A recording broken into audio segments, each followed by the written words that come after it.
If you watched any of my cattle videos, you probably know that I like gentle cattle.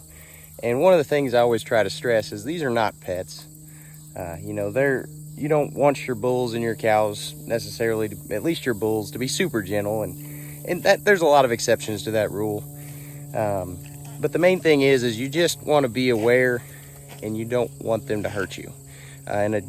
When you have an animal that's a little nervous, you expect them to be a little nervous and you behave accordingly, or a little more aggressive. And I don't like to see any aggression, but even when you go to a sale barn or somebody else's farm or something, you can tell if they've got an aggressive animal. Everybody stays away from it, right? And you have better facilities and you handle all those kinds of things. But when you have really gentle cattle, it's easy to get relaxed on that. It's easy to say, I can just go out there and I'll scratch him, do whatever.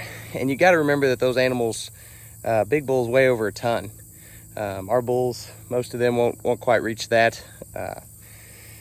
And I don't think our environment really supports an animal like that. But if you're feeding grain or something, anyway, I think that it is important to have gentle cattle. And I think it's super important to have cattle that are comfortable around you and comfortable with your system and your handling facilities, and that you're comfortable being with, they're comfortable being with you. But be careful if you're going to take that to the extreme. I've seen a lot of guys, they'll go up, they'll scratch a bull on the head, and then the bull will go like this, and that's a threat.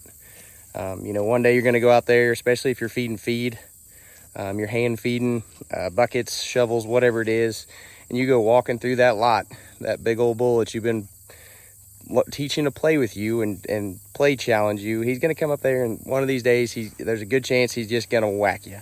And I've heard a lot of stories of people getting put in the hospital like that. They just got a little too comfortable. So what I like to see is a bull kind of like a guard dog. You go out there, they know you're there, they see you, they're intelligent, they respect you, and then I'll scratch him on the butt and I'll let him go back to work. That bull needs to be going checking cows, not playing around with me. So I like to have that gentle disposition. They put that in their calves. A bull that's naturally, when they're younger, they're naturally more timid, they're more skittish, they're more, I won't say aggressive. If you're going to home raise your bulls or get a good young bull, I don't want to see any aggression in anything that I've got. I've got kids, I'm selling these bulls to customers, and life's too short to have anything that's aggressive. Life's too short to have anything that when you walk into a 3-acre paddock, it's going to go shoot over the fence. So even for me, if it's over here, it's got its head up looking at me, they're probably on the short list to be in somebody's freezer camp. But I'll show you kind of what I expect out of a bull. And this bull here is a perfect example. This is Jangus Dane. Duke's a little bit more skittish. I can put my hands on him if he's in a bunch of cows. But both of these are going to impart a good disposition on their calves. That's the main thing that I want, and not going to hurt me or my family. So I'll flip you around. I'll kind of show you the example of these two bulls. And this Dane bull is one that I really wanted to keep. He's got a great mom. I've done a video on him. But his disposition, I just want every calf to act just like him. To me, it's perfect. To some people, it might be a little too gentle. I'm aware of that. But when you cross it with a bunch of commercial cows and you got a dog gentle bull, I think it makes a really nice combination. Something that's easy. You can really change the temperament on a herd with a respectful bull for a few years. So we'll flip you around and show what we got. I haven't spent any time with this bull. My dad did have him. This bull did get, 30 to 60 days where they were just giving him a pound of grain a day. I sold him for use to my dad. I think he had him working over 15 to 30 heifers, somewhere in there.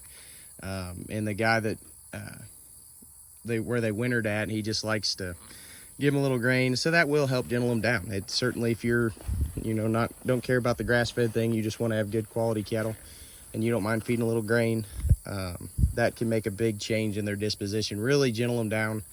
And like I said, you can very easily get them too gentle. So don't ever pet a bull on the head. You'll see people do it. I see people on YouTube, on Instagram, on TV, whatever, and I'm sure there's exceptions to the rule. I'm not calling you out and telling you're a horrible person if you've done it, but if if you can't go out there and read a bull's temperament and personality and how they're feeling that day, you know, it's easy to take a bull, scratch him on the head, and turn it into a challenge where he wants to fight you, and they see you as another bull in the paddock, and they want to ball and butt and push, and or you go the other way and they become playful. And you can't play with a mature bull. They're not puppies, they're not pets. I like to have them gentle. I like to be able to put my hands on them and scratch them, but we still have to respect them, just like a you know, loaded boomstick. You want to always have that thing pointed in a safe direction and kind of understand what it's about. And bulls are just like people. They have good and bad days both. You know, and I always heard growing up as a kid, you know, if you're gonna have show bulls, just be careful when you're paying attention to them when you're walking through the field with that bucket, because you get them so gentle they may come up and push on you. And when you're getting pushed on by something that weighs close to 2,000 pounds, that's, especially as a kid, that's dangerous. So that's not what we want. So anyway, this bull, if he was out in a group of cows, he'd be playing with them, but I like to scratch him here. We show cattle a lot. Scratching bulls, cows here, you know, they like it. You can see him sticking his head out. If I'd quit talking so loud, he'd probably like that too, but it's an immediate relaxation. You can actually get them to wiggle their butt. He might do it, he might not. Yep, there he goes. He's wiggling his butt. He likes it so much. So that's probably the best, you know. Now, I've seen people start this with a rake. You don't want to just go buy a bull and just start this. This is a home-raised bull that, you know, and it takes a special temperament. And not all bulls have it. Most bulls don't have it.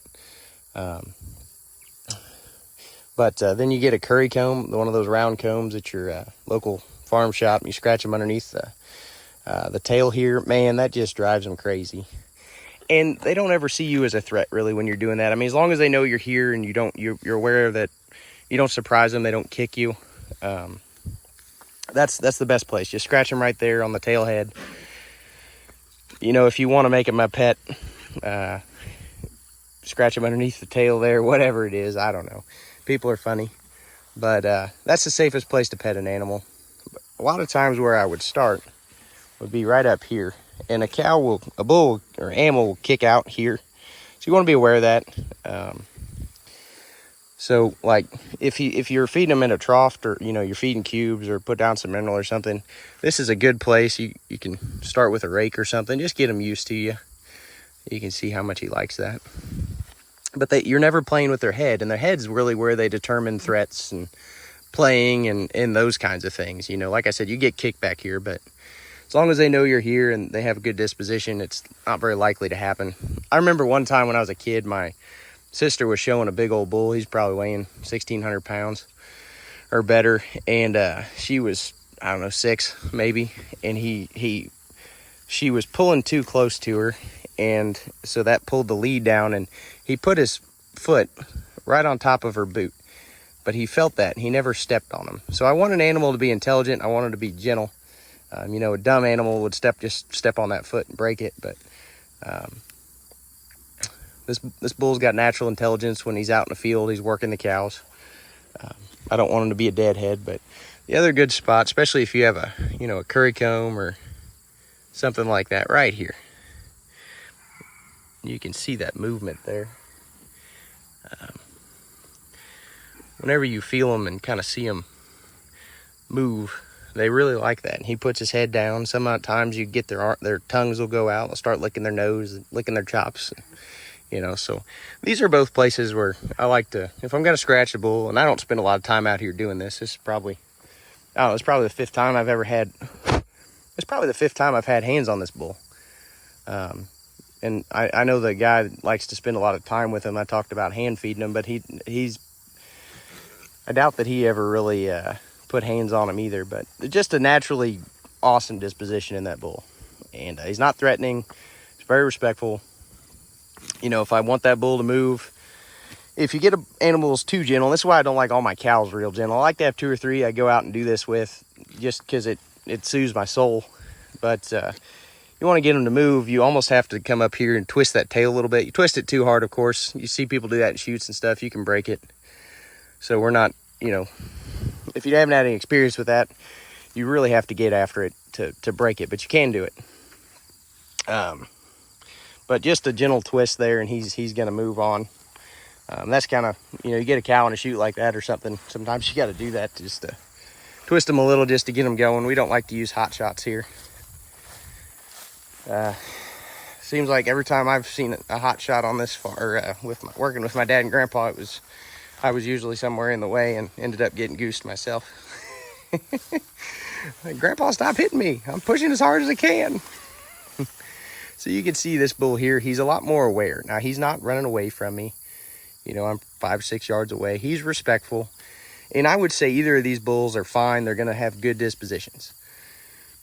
Like I said, Dane he's an extreme example, and that's kind of what I like to have around. Now, I've been in this business since I was born into this business, so I know what to look for.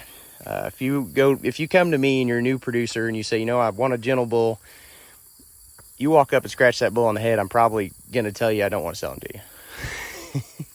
Or I'm just going to try real hard not to sell him to you. You don't want to be disrespectful for somebody, but you can just make these bulls dangerous, especially if they're that gentle. You're just not looking for it. This bull, you know, you get 2 yards away from him. I'm talking pretty loud. And he's just like, you know, I just want to eat my grass. Leave me alone.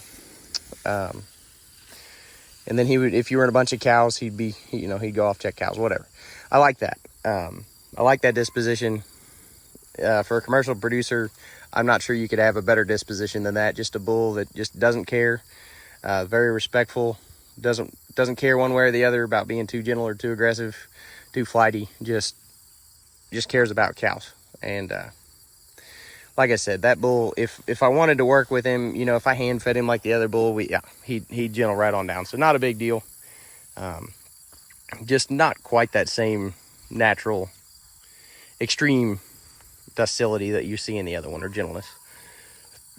And then we've got their half brothers through the fence there. Actually, yeah, they'll be half brothers. The next crop are spring-born calves. Well, actually, some of them will be out of this bull. So, and then he'll be our main herd sire for next year. So that's Duke, and you can see he hasn't been working quite as hard as Dane.